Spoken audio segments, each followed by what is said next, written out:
Skip pass, Victoria. Bonifacio, that familiar shot, all net.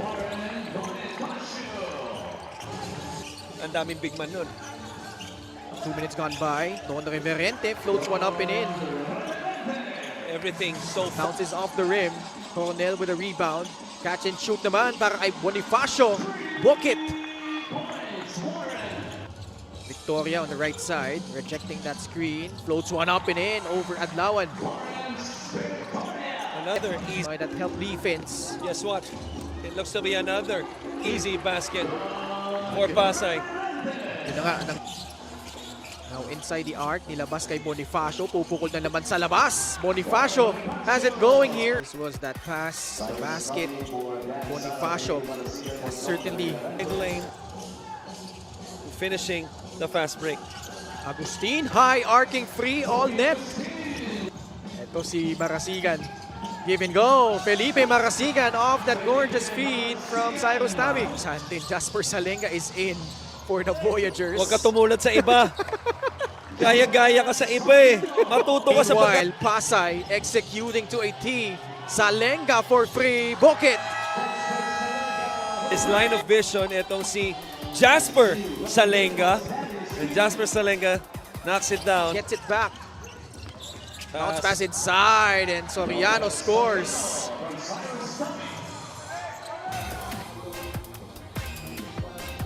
Field goal shooting 61% for the Voyagers. 53 naman para sa Classic at dadagdagan pa yan. In that zone, sa kaliwang bahagi.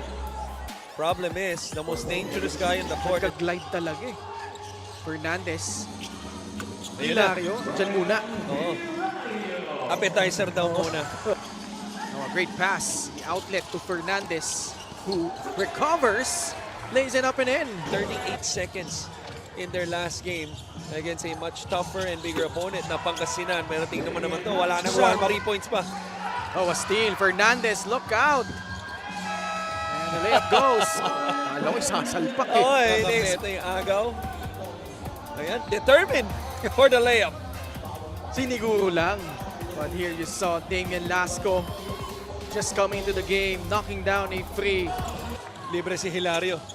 Ryan, Okay? against Kitang-kita Ryan. na. Kitang-kita na.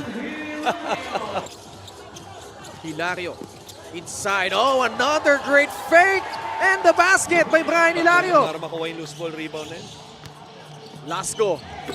Oh, easy pickings on the other side for Pasay. Tatakbo dito ang Pasay. Hilario with the finish or the pass. Give and go. Lasco scores. Oh, kala ko alley-oop. Lasco from the other side gets it to go. The denial by Mecca on Lasco. Pero si Brian Hilario nandun. Piso-piso lang para kay Brian Hilario. Rios decides to fire and hits a free.